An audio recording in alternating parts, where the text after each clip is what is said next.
আজ আমি কাঁচা ইলিশের দারুণ সুস্বাদু একটা ঝোলের রেসিপি শেয়ার করছি, যেটা গরম গরম ভাতের সাথে খেতে অসাধারণ লাগে। খুব বেশি তেল মশলারও প্রয়োজন পড়ে না, অথচ খেতেও হয় অত্যন্ত সুস্বাদু। রান্না করতেও কিন্তু সময় একদমই বেশি লাগে না। নমস্কার বন্ধুরা, গীতাস রান্না বানাতে আপনাদের সবাইকে স্বাগত। রেসিপিটা তৈরির জন্য প্রথমে আমি ইলিশ মাছ ধুয়ে পরিষ্কার করে নুন আর হলুদ মাখিয়ে রেখেছি। এখন রান্নাটা করবার জন্য গ্যাসে একটা কড়াই বসিয়ে দিয়ে দিলাম পরিমাণ মতো সরষের তেল। তেলটা একটু বেশি হয়ে যাওয়ার কারণে আমি একটু তেল কমিয়ে রাখলাম। ওই তেলের মধ্যে এরকম লম্বা করে কেটে নেওয়া দুটো মাঝারি সাইজের আলু দিয়ে দিলাম, সাথে অল্প পরিমাণে একটু লবণ আর হলুদ গুঁড়ো দিয়ে নাড়াচাড়া করে আলুগুলোকে ভেজে নিচ্ছি।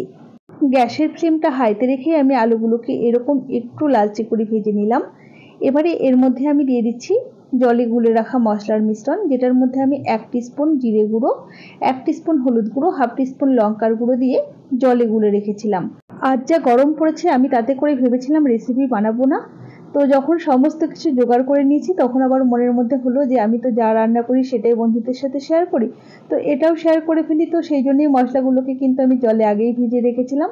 সাথে কয়েকটা চেরা কাঁচা লঙ্কা দিয়ে দিলাম আর স্বাদ মতো লবণ দিয়ে আলুটাকে মশলার সাথে একটু কষিয়ে নিলাম। এবারে দিয়ে দিচ্ছি পরিমাণ মতো জল।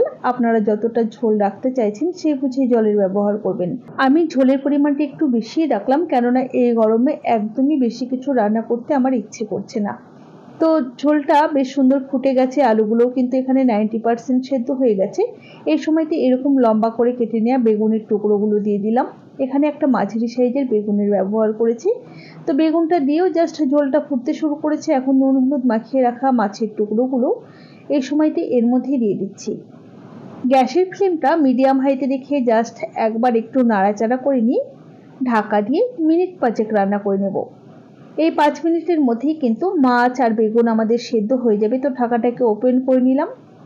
আশা করি দেখে বুঝতেই পারছেন বেগুনগুলো কিন্তু মজে গেছে, মাছও সেদ্ধ হয়ে গেছে। তো এখন আমি এই ঝোলটাকে একটা পাত্রের মধ্যে নামিয়ে রাখছি।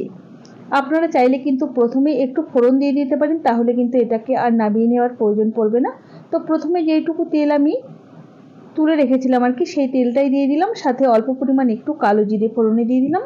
জাস্ট কয়েক সেকেন্ড সময় নিয়ে একটু ভেজে নিচ্ছি। এবারে তৈরি করে রাখা মাছের ঝোলটা এর মধ্যে দিয়ে দিচ্ছি। আপনারা চাইলে ফোড়নটা অবশ্যই প্রথমেও দিয়ে দিতে পারেন, তাহলে আর আপনাদের এই স্টেপটা ফলো করা লাগবে না। তো জাস্ট একবার একটুখানি নাড়াচাড়া করে নিয়েই ঢাকা দিয়ে দিলাম আর গ্যাসের ফ্লেমটা হাইতে রেখে মিনিট 2 ফুটিয়ে নেব। এরপর গ্যাসের ফ্লেমটা বন্ধ করে দিয়ে কিছুক্ষণ রেখে দেব, তারপর পরিবেশন করে দেব। আপনি যদি আমার চ্যানেলের নতুন বন্ধু হয়ে থাকেন তাহলে অবশ্যই পাশে থাকা বেল আইকন সমেত আমার চ্যানেলটিকে সাবস্ক্রাইব করে নেওয়ার অনুরোধ রইল। দেখুন মাছের ঝোলটা আমাদের তৈরি হয়ে গেছে। এবারে আমি পরিবেশন করে দেব। আর বেগুনটাও দেখুন কি সুন্দর সেদ্ধ হয়ে গেছে, আলুও সেদ্ধ হয়ে গেছে, সমস্ত কিছু বেশ সুন্দর মজে গেছে। তৈরি হয়ে গেছে আমাদের দারুণ সুস্বাদু কাঁচা ইলিশের হালকা পাতলা ঝোল। আমার এই রেসিপি আপনাদের কেমন লেগেছে অবশ্যই আমাকে কমেন্ট বক্সে কমেন্ট করে জানাতে ভুলবেন না যেন।